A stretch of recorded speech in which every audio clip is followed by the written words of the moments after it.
Bien, yo quiero que busque conmigo ahí en su Biblia el libro de Ageo, ¿sí? Ageo, un profeta menor. Es difícil buscar ahí. Habacuc, Sofonías, Ageo, Zacarías. Queda ahí en su Biblia. Sí, yo sé que es difícil porque son libros pequeños. Por eso se llama profeta menor. Sí, se clasifica así, no significa que sea menor en importancia, sino que su extensión es menor frente a los profetas mayores, que es Isaías, Ezequiel, ¿sí? Jeremías y Daniel. Por eso se les llama profetas menores. Amén. Ahí un poquito de instituto bíblico. ¿Sí? Ahí están hoy día casi todos los hermanos que están en el instituto bíblico están sirviendo. Si usted lo encontró, me dice amén. Amén. Ageo capítulo 1, versículo 1 al 7. Si no, ahí en su Biblia digital. Leemos la palabra del Señor. Dice así: en el año segundo del rey Darío, en el mes sexto, en el primer día del mes, vino palabra de Jehová por medio del profeta Ageo a Zorobabel, hijo de Salatiel, gobernador de Judá, y a Josué, hijo de Josadac, sumo sacerdote, diciendo: así ha hablado Jehová de los ejércitos, diciendo: este pueblo dice, ¿qué cosa decía el pueblo? No ha llegado aún el tiempo de que la casa de Jehová sea reedificada. Entonces vino palabra de Jehová por medio del profeta Ageo, diciendo: es para vosotros tiempo, para vosotros de habitar en vuestras casas artesonadas, y esta casa está desierta. Pues así ha dicho Jehová de los ejércitos. ¿Qué cosa? Meditad bien sobre vuestros caminos. Sembráis mucho y recogéis poco. Coméis y no os saciáis. Bebéis y no quedáis satisfechos. Os vestís y no os calentáis. Y el que trabaja jornal recibe su jornal en saco roto. Así ha dicho Jehová de los ejércitos: meditad sobre vuestros caminos. Oramos al Señor. Jesús, gracias porque hoy tengo la oportunidad de compartir de tu palabra, Señor. Háblame primeramente a mí, Señor, como lo has hecho en estos días, y háblanos, Señor, también congregacionalmente. Tu palabra, Señor, es la que nos sustenta y nos da vida, la que nos direcciona, nos corrige, nos consuela, Señor, nos exhorta. Tu palabra es la profecía más certera para nuestras vidas. Amamos tu palabra, Señor. Háblanos hoy en tu nombre, Jesús. Amén y amén. Vamos a hacer ahí un pequeño contexto histórico, ¿sí? En donde estamos parados para entender un poquito el relato de lo que acabamos de leer. Hay que hacer memoria o aprender, ¿sí?, que el pueblo de Israel fue tomado prisionero o fue sacado de su lugar y fue llevado por el imperio babilónico, y estuvieron en aquel exilio o cautividad cerca de 70 años. Y después de pasado aquel tiempo, otro rey, el rey Ciro, da un decreto de que pueden regresar a Jerusalén y pueden reconstruir, ¿sí?, la ciudad y también el templo. Y comienzan entonces los judíos a volver a su ciudad después de haber estado 70 años en el exilio, en cautiverio. ¿Por qué habían llegado a esa condición? Porque se habían olvidado de Dios. Y Dios les había profetizado a través de distintos hombres que si no cambiaban su conducta iban a ser tomados prisioneros. Y fue a través de un profeta de Dios llamado Jeremías quien profetizó y dijo que iban a ser cautivos por casi 70 años. Y de ahí iban a regresar a Jerusalén. Amén. Había una profecía, había una palabra de Dios, había un hombre de Dios que lo había profetizado. Y cuando Dios entrega una palabra, su palabra se cumple. Y Dios movió el corazón de Ciro para que firmara este decreto.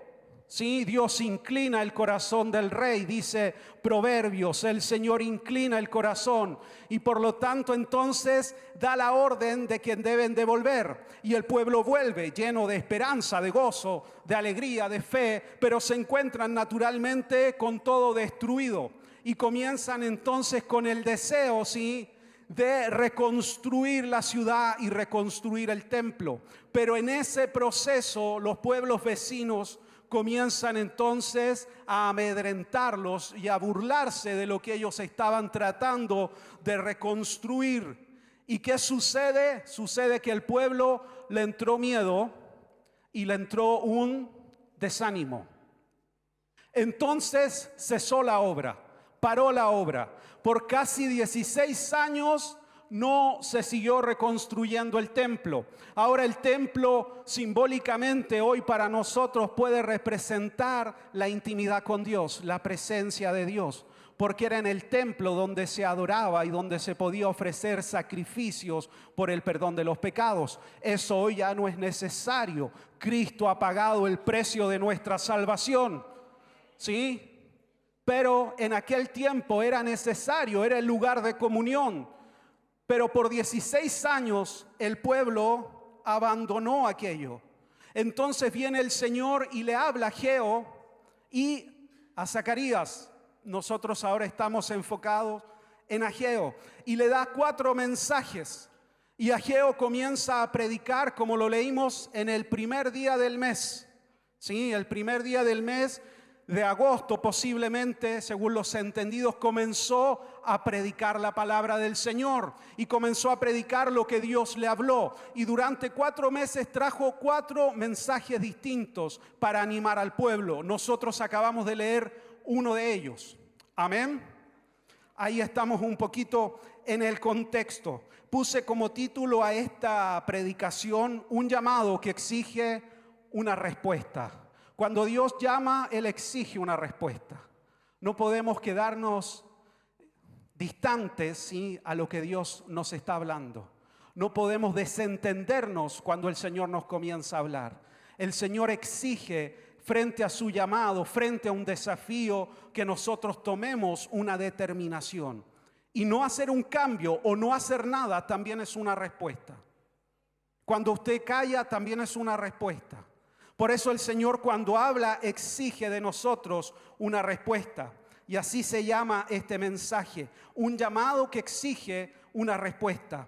Hace muchos años atrás, hartos años atrás, casi 23 años atrás, yo fui a estudiar a Argentina. Y estando en Argentina, allá hay algo que se llama grupo ministerial.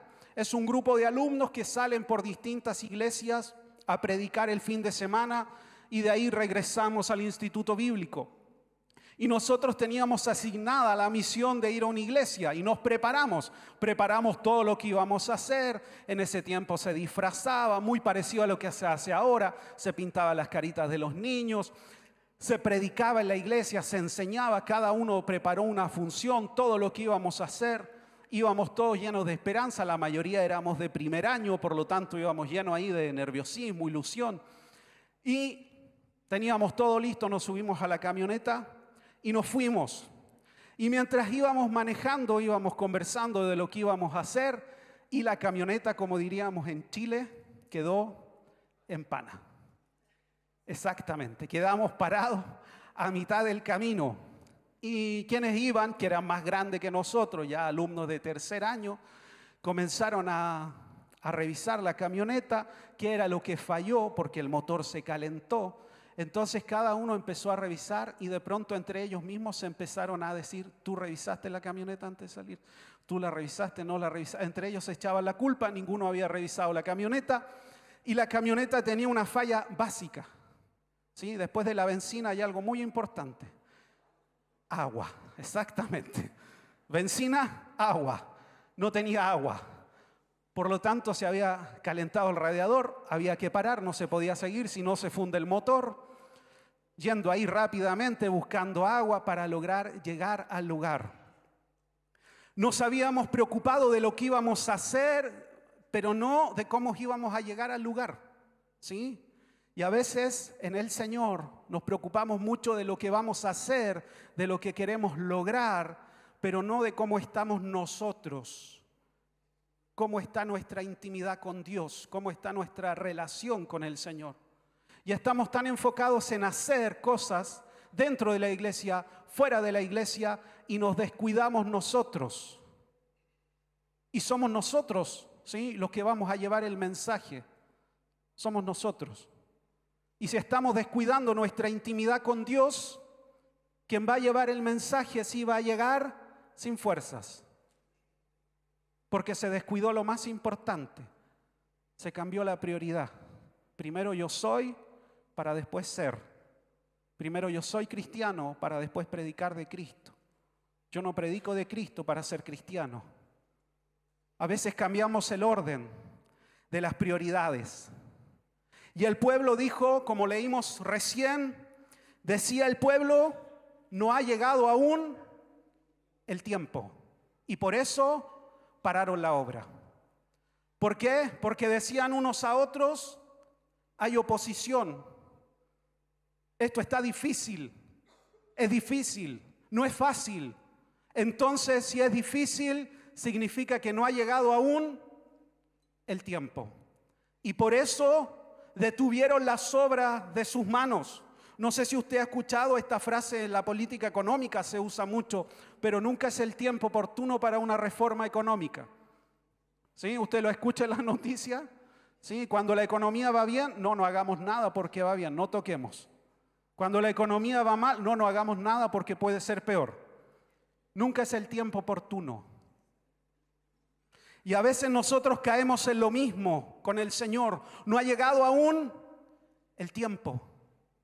Y yo quiero decirle que siempre es el tiempo oportuno para acercarnos a Dios. Siempre es el tiempo oportuno para crecer en nuestra intimidad con Dios. Siempre es el tiempo oportuno para estar dependiendo de Dios cada día.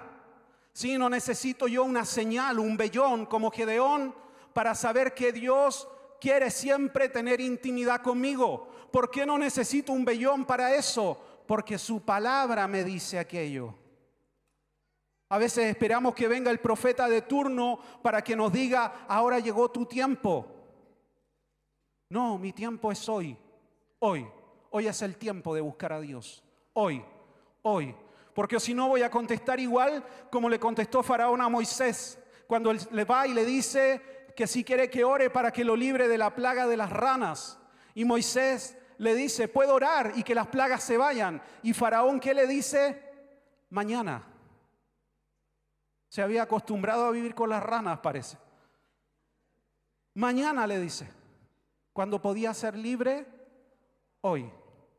Es el tiempo oportuno. El pueblo estaba cansado, quizás agotado, pero tenía 3 cosas necesarias para avanzar. Tenía una palabra de Dios, estaba en el tiempo de Dios, ¿sí?, y en el propósito de Dios.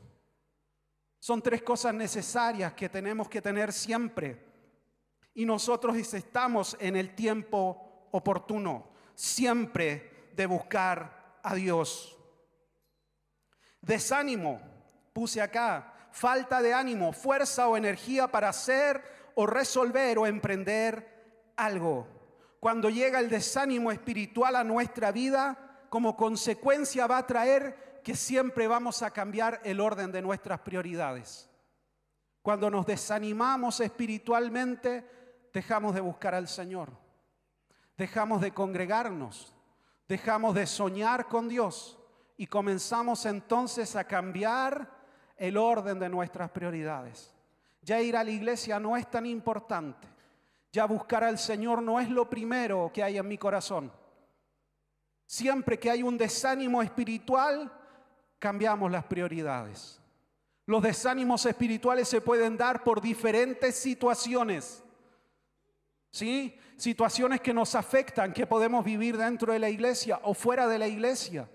Pero soy yo el que elijo si eso va a tocar mi corazón y mi intimidad con Dios, o lo voy a dejar ir, porque yo tengo que estar enfocado en lo que el Señor quiere para mí.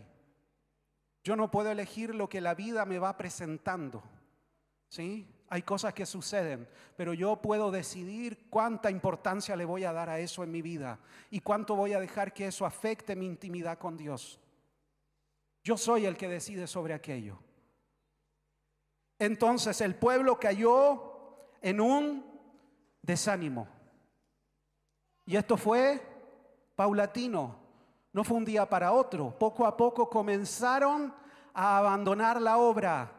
Cada uno comenzó a enfocarse en lo suyo propio. Cada uno dejó de hacer aquello que el Señor les había mandado y comenzaron a dejar de edificar. Esto no fue de un día para otro. Y lo mismo sucede con nuestras propias vidas.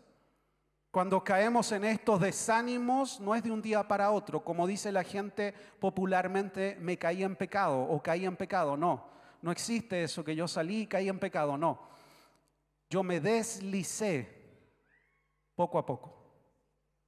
Hasta que en un momento me deslicé tanto que me vi fuera. ¿Qué hago acá? Si yo estaba allá. Porque comencé a deslizarme. No fue algo súbito. No fue algo que sucedió de repente, de golpe. No, yo comencé a cambiar el orden de mis prioridades. Se enfocaron en reconstruir sus propias casas. Toda su fuerza se fue ahora a alcanzar lo propio. Y eso representa en el fondo que abandonaron el querer tener una comunión profunda con Dios. Habían pequeños altares donde podían orar a Dios, pero ellos necesitaban el templo. Se conformaron con algo menor. Se conformaron con algo menor a lo que Dios quería darles. Y a veces nosotros también nos conformamos con algo menor. Cuando Dios nos quiere llevar a algo mucho más elevado, mucho mayor, terminamos nos conformando con algo común, normal. Cuando el Señor quiere que vivamos un cristianismo con mucha más fuerza, mucho más elevado. ¿Por qué? Porque cuesta, porque es difícil, porque hay cosas que nos desaniman, porque hay cosas que nos golpean y golpean nuestra fe. Entonces comenzamos a abandonar.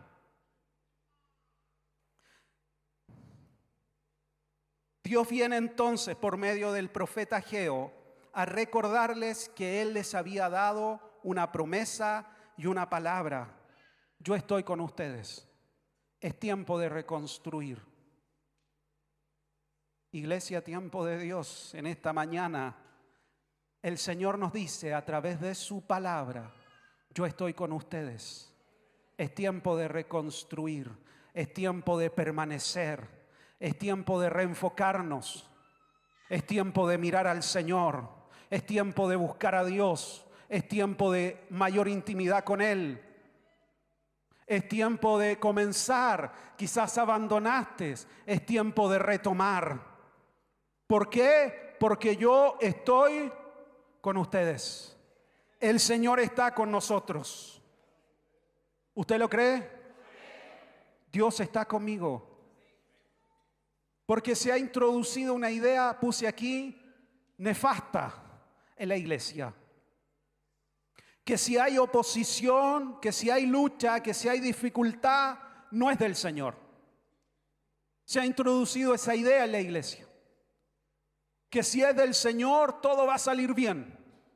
Porque el Señor está conmigo. El Señor también está conmigo en el valle de sombra y de muerte. No solo en los delicados pastos. Se ha introducido esa idea, es que es del Señor. Porque me bendijo, entonces del Señor. Si hay oposición, también es del Señor. El Señor va formando nuestro carácter. El apóstol Pablo le dijo a Lucas y a quienes estaban con él en Cesarea, les dijo, ¿qué hacen quebrantándome el corazón? Porque me dicen que no vaya a Jerusalén, porque me esperan tribulaciones y prisiones, me dice el Espíritu Santo. Y yo no solo estoy dispuesto, dice, a ser azotado, sino aún a dar mi vida por el Evangelio. ¿Qué hacemos con esa parte? La suprimimos de la Escritura. Nos olvidamos de ese pasaje. No, si hay oposición, el Señor también está conmigo. Y está forjando mi carácter, mi fe. Estoy creciendo, estoy siendo formado. ¿Sí? La vida me puede golpear, pero el Señor me ayudará y me levantará y estará conmigo como poderoso gigante. Está conmigo. Hacer la voluntad de Dios no nos hace inmune a vivir tiempos de adversidad. Dios nos hace crecer por medio de la prueba, nos capacita por medio de ella, nos perfecciona por medio de aquello. El pueblo se acomodó tanto que ya no era tan malo que el templo no estuviera reconstruido. No sé si a usted le pasa, pero de pronto en las casas nos acostumbramos a vivir de ciertas formas. ¿Sí? A veces uno llega a la casa de alguien o alguien va a la casa de uno y uno ahí se da cuenta que hay cosas que tenía que haber solucionado antes. Cuando llega, por ejemplo, a su casa y quiere abrir la reja, ¿sí? Y dice, es que la reja tiene una maña. Se ríe porque todos tienen rejas con maña. Hay que levantarla un poquito. ¿Sí? Y nos acostumbramos, lo vemos normal ya. Pero como hay una visita, ahí uno dice, voy a solucionar esto, ya lo voy a ver. ¿Sí? Y lo mismo, así uno entra a la casa y hay distintas situaciones en la casa. Es que el mueble tienes que abrirlo despacio porque se cae la puerta. Y nos acostumbramos y lo vemos normal. El pueblo le había sucedido exactamente igual, se acostumbró. Tenemos un pequeño altar, podemos ahí orar a Dios, no es necesario el templo. ¿Con qué fuerzas vamos a reconstruir el templo? ¿Quién va a hacer esta obra? Pero el Señor viene a decirles que no se pueden acostumbrar a vivir de aquel modo, que Él tiene algo mayor para ellos, que no se acostumbren a vivir en esa escasez espiritual, porque siempre hay algo más de parte del Señor para nuestras vidas. ¿Está acá? No nos acostumbremos a lo poco, a gotitas espirituales. No, yo quiero vivir de una lluvia del Señor. Yo quiero vivir en lo profundo con Dios, no en la orilla. Yo quiero nadar en lo profundo. Quiero sumergirme en Dios. No quiero conformarme con algo menor. Le tengo una buena y una también, no sé si tan buena noticia, pero una mala, no sé. Pero una vez que uno se encuentra con Cristo, ya nada más va a poder saciar su alma. Antes uno podía llenarse con otras cosas temporales, pero una vez que uno conoció a Cristo y Cristo entró en lo profundo de nuestro corazón, nada más va a saciar nuestra alma. Podemos buscar en muchos lugares, en muchas partes, distintos estímulos, pero solo son temporales, porque el único que tiene palabras de vida eterna para nuestras vidas es el Señor. Es el único que va a saciar lo más profundo de nuestra alma. No busque en otro lugar. No diga, no, es que antes mi vida era distinta antes de Cristo. Volveré allí. No, nada va a saciar su alma. Solo Cristo puede llenar nuestra alma. Solo el Señor. Segunda verdad, dice que sembraban mucho y cosechaban poco. Y a mí me gusta mucho esta idea, la parte final, cuando dice que echaban en saco roto. Que uno dice, pero ¿cómo alguien va a echar algo en saco roto? Eso es imposible. No sé si usted ha visto El Chavo del Ocho. ¿Sí? Cuando empieza a echar cosas y está roto y sigue. Y ese absurdo nos causa risa. Y viene Kiko y trata de ayudarlo. Y es peor. ¿Sí? Y de eso nos reímos, de eso absurdo. Pero a veces nosotros estamos en la misma realidad, echando en saco roto, porque hemos invertido el orden de nuestras prioridades. Buscamos saciarnos, no en Dios, sino en cosas temporales. Terminamos dando culto a lo creado antes que al Creador, dijo el apóstol Pablo. Terminamos dando culto a las cosas creadas en vez de aquel que fue quien las creó. Caemos en esas conductas, todos caemos en esas conductas, porque nos desenfocamos, dejamos de mirar al Señor. Y el único lugar, puse aquí, donde no importa el orden de los factores es en la multiplicación. Sí, es una ley matemática, lo aprendí, fue de lo poco que aprendí de matemática. El orden de los factores no altera el producto, eso solo es en matemática, porque en la vida espiritual el orden de los factores se altera el producto. Si Dios no es primero, sí va a afectar mi vida espiritual. Ese cambio sí va a afectar lo que yo estoy haciendo. ¿Por qué meditar en esto? Porque llega fin de año, porque yo mismo analizo mi año, yo veo lo que se logró, lo que no se logró, lo que alcancé, lo que no alcancé, y también siento de pronto que hay cosas que hice mucho esfuerzo y coseché poco. Entonces también analizo. ¿Fue el Señor lo primero que yo hice? ¿Fue el Señor lo primero que yo puse? ¿O fue más bien una intención mía, un deseo mío? Porque la palabra no es solo para usted, también es para el pastor. Porque nadie puede decir, yo no necesito palabra de Dios. No, todos necesitamos la palabra del Señor. Todos tenemos que tener un corazón enseñable, tierno para el Señor, tierno para mis hermanos. Meditar en esto, porque si no terminamos echando la culpa al resto. Es que fue ese hermano que me habló y me dijo esto y eso me sacó. Y me fui de la iglesia y abandoné.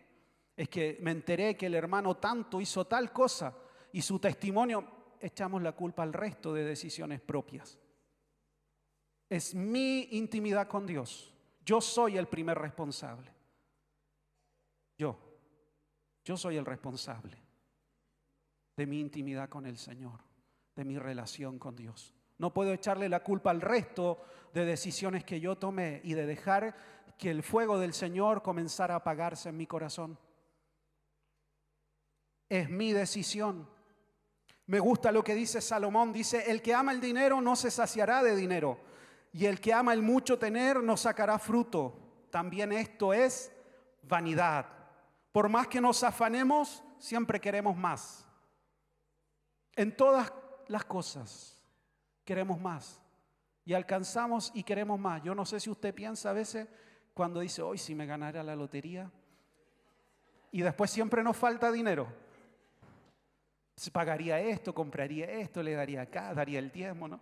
La gente empieza a imaginar y después dice, pero me quedo sin nada. No, necesito ganar más. Y en la imaginación aumenta el premio. El que quiere más siempre va a desear más. Nuestro contentamiento, sí, nuestra plenitud tiene que estar en Dios.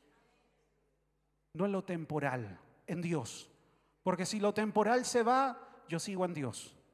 En Él está mi felicidad. En Él estoy pleno. En el Señor. Vivimos en una cultura de Kiko, puse aquí. No sé si usted se ha fijado, pero Kiko, cuando el Chavo del Ocho tenía apenas así un autito, Kiko se iba a su casa y sacaba así un auto. Vivimos en una cultura así, donde quiero tener más que el otro, más grande, un iPhone más grande, la tablet más grande, el televisor más grande. Y caemos en esa inercia. Nos deslizamos hacia aquello. Pero la Escritura nos dice que debemos de transformar nuestro entendimiento, transformar nuestros pensamientos, no adaptarnos, dice, a los pensamientos de este siglo, es decir, de la cultura predominante de hoy, sino que debemos transformar nuestro entendimiento. ¿A qué cosa? A la cultura del reino, a lo que el Señor nos está llamando. A eso debemos transformar nuestros pensamientos. Yo soy una nueva criatura en Cristo. Tengo una nueva identidad en el Señor. Y su identidad está acá para mi vida. Estos son mis principios. Por estos principios espirituales vivo y gobierno mi vida. Amén. Y lo tercero dice, meditad. Hay cosas que se repiten. Meditad lo dice 2 veces el Señor.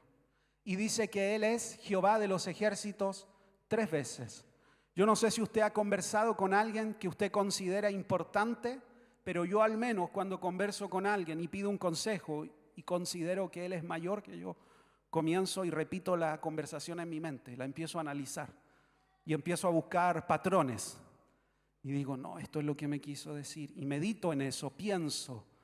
Y me quedo siempre con aquello que más enfatizó. Y cuando leemos este pasaje, lo que Dios más enfatiza primero es quién es Él. Yo soy Jehová de los ejércitos. Yo soy el Dios todopoderoso que estoy hablando. No está hablando un pastor, no está hablando el sacerdote del momento. No, el que estaba hablando a través de Ageo era Dios mismo, Jehová todopoderoso. Y cuando Dios habla, yo tengo que saber escuchar.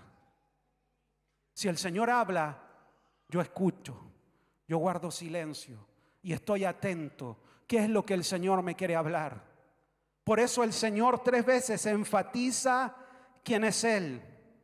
Y Dios les habla porque es un Dios de gracia. Cuando uno lee al profeta que fue contemporáneo a Ageo, que es Zacarías, Zacarías también profetiza al pueblo y les dice, vuelvan de su conducta, vuelvan a poner a Dios en primer lugar, porque el resultado de esto fue que sus padres fueron deportados. Y el hecho que sus padres fueran deportados hizo que sus hijos y sus nietos nacieran fuera de Israel, nacieran en cautiverio. Cuando nosotros invertimos el orden de nuestras prioridades, nuestra conducta traerá consecuencias sobre nuestras familias. Y quizás nuestros hijos crecerán fuera de la iglesia, fuera de la presencia del Señor, fuera de vernos a nosotros en comunión con Dios. La salvación no depende de nosotros, depende del Señor y de la obra del Espíritu Santo. Pero indudablemente que nosotros mostramos o ocultamos a Cristo. Por eso el Señor en su gracia les vuelve a hablar al pueblo. Vuelvan. ¿Por qué? Porque yo no quiero nuevamente que vivan lo que ya vivieron sus antepasados. Yo quiero que ustedes entiendan que lo que yo quiero es tener intimidad y relación profunda con ustedes. El Señor de gracia siempre se manifiesta en nuestras vidas. Y nos dice hoy, sí, en la mañana, medita en tus prioridades. Porque como piensa el hombre, dice el proverbio, tal es él. ¿Dónde está nuestra prioridad? Por eso el Señor lo enfatiza. 2 veces dice, ¿dónde está tu prioridad? Y meditad en el original, una de sus significados es pensar, ¿sí?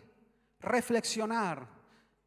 Y dice incluso emitir un sonido. No sé si cuando usted piensa, al menos yo sí lo hago ruidos. ¿Sí? Uno está pensando, sí. A veces estoy así, Gerald me dice, ¿en qué estás pensando? Ahora te digo, porque si no como soy disperso, me voy del pensamiento. A eso se refiere meditar, pensar, reflexionar. Esto no es una respuesta inmediata desde la emoción, desde lo que sentí en ese momento, es que el pastor habló en la música, entonces yo pensé. No, es más profundo. ¿Cómo está nuestra relación con el Señor? ¿Cómo estamos viviendo nuestro cristianismo? ¿Es Él la prioridad de nuestras vidas? ¿Es Dios lo primero en nosotros? ¿Estamos invirtiendo nuestra vida en Él? ¿O estamos echando en saco roto? ¿Tenemos esa sensación de no avanzar? ¿De que sembramos y cosechamos poco? Quizás tengo que meditar en los caminos que estoy tomando. Quizás hay cosas que no estoy haciendo bien. Este es un llamado que exige una respuesta. Yo voy a leer acá Ageo 12 al 15, pero voy a leer del 14 en adelante. Y despertó, dice Jehová, el espíritu de Zorobabel, hijo de Salatiel, gobernador de Judá, y el espíritu de Josué, hijo de Josadac, sumo sacerdote, y el espíritu de todo el resto del pueblo.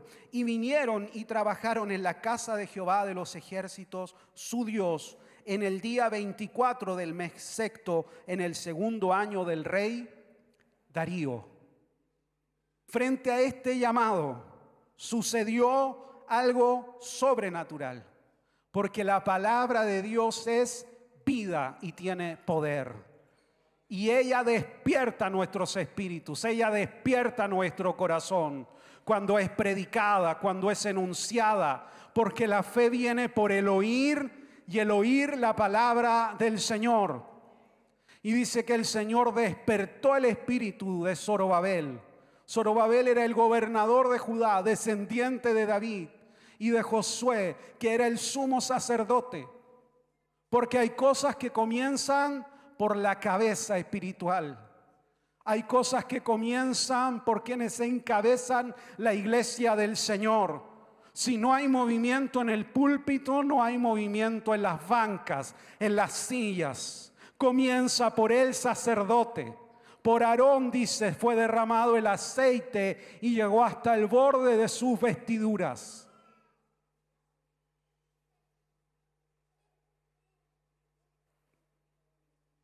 Por 16 años la obra estuvo detenida. Y a la predicación de Ageo, después de 24 días, el pueblo respondió y comenzó a edificar. Hicieron una ofrenda y cada uno dio de lo que tenía, y comenzó el pueblo a reedificar la casa del Señor. Y en 4 meses se logró lo que no se había logrado en 16 años. Por una palabra del Señor que despertó el espíritu del pueblo.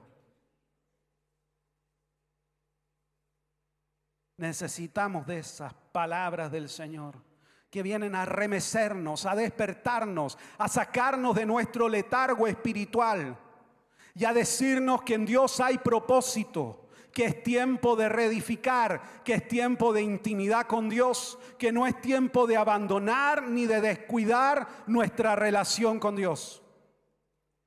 Viene ahora ya el fin de este año, comienza un nuevo año. ¿En qué estaré enfocado este próximo año? ¿Será el Señor la prioridad de mi vida, de mi familia? ¿Será Él lo primero en mi corazón? ¿Reedificaré mi intimidad con Dios? ¿O seguiré en lo acostumbrado que estoy de esta vida cristiana, rutinaria, normal? Este es un llamado que exige una respuesta. Iglesia, tiempo de Dios, este es un llamado del Señor que exige una respuesta. Si seguimos en lo mismo, vamos a tener los mismos resultados. Si hay cambios, vamos a tener resultados distintos. Si estoy viviendo una crisis, lo primero que tengo que analizar no es el carácter de él, de ella, no es la situación, es mi intimidad con Dios. ¿Cómo está mi intimidad con Dios? Yo, no el otro, yo. No es que tú no oras, es que yo no te veo, que tú, no, yo primero. ¿Cómo está mi realidad?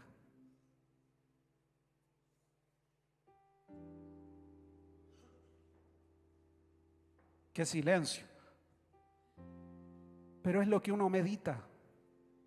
Yo he estado meditando en Ageo, dándole vueltas, masticando, como dice nuestro pastor, rumiando.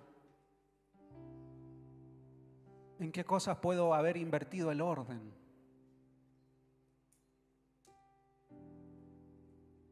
Quiero que mediten en el Señor, reflexionen en el Señor. Porque Dios siempre se muestra para redireccionarnos, porque es un Dios de gracia. Porque no quiere que nos perdamos, que nos desviemos, que desviemos nuestro camino, sino que estemos enfocados en Él. ¿Puede ponerse ahí de pie?